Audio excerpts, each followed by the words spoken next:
கட்சியை 15 வருட காலம் சீமான் அவர்கள் பேசிக்கிட்டு வர்றாரு. அப்ப பேசி பேசி பேசி தமிழ் தேசியன்ற ஒரு விஷயத்த மக்கள்கிட்ட கொஞ்சம் கொஞ்சமா பேசி பேசி பேசி 1% 4% 4%ல இருந்து 6% 6%ல 8% ஓட்டு வாங்கியிருக்காரு. கிட்டத்தட்ட 36 லட்சம் வாக்கு. இந்த வாக்கு என்பது உண்மையாக நேர்த்தியான எந்தவித பின்புலமும் இல்லாத ஒரு எளிய மகனுக்கு போடப்பட்ட வாக்கு. அவர் நிறுத்துற கேண்டிடேட்டும் சரி பெரிய பெரிய பவர்ல உள்ளவங்க கிடையாது. எல்லாம் நம்மள மாதிரி சாதாரண ஆட்கள் தான் கேண்டிடேட்டா நிறுத்தி அந்த 36 லட்சம் வாக்கு பெற்றிருக்காரு. இப்ப 36 லட்சம் வாக்கு மக்கள் இப்ப நம்ம ஓட்டுக்கு போயிடலாம். இந்த ஓட்டு போட்டவங்க எல்லாம் யாருன்னா நாட்டை நேசிச்சவங்க.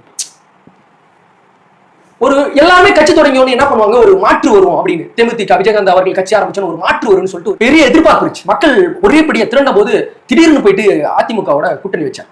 அப்போ வந்து மக்களுக்கு என்னடா இது, இவர் மாற்று வருவார்னு நினைக்கும் போது திடீர்னு போய் இவர் கூட்டணி வச்சிட்டாரு அப்படின்ற ஒரு எண்ணத்துல அவரோட மறுபடியும் தேமுதிகவோட வாக்கு சரிய ஆரம்பிச்சிச்சு. அப்புறமா அண்ணன் திருமாவளவனா இருக்கட்டும், இப்படி எல்லாருமே ஒரு தமிழ் தேசியம்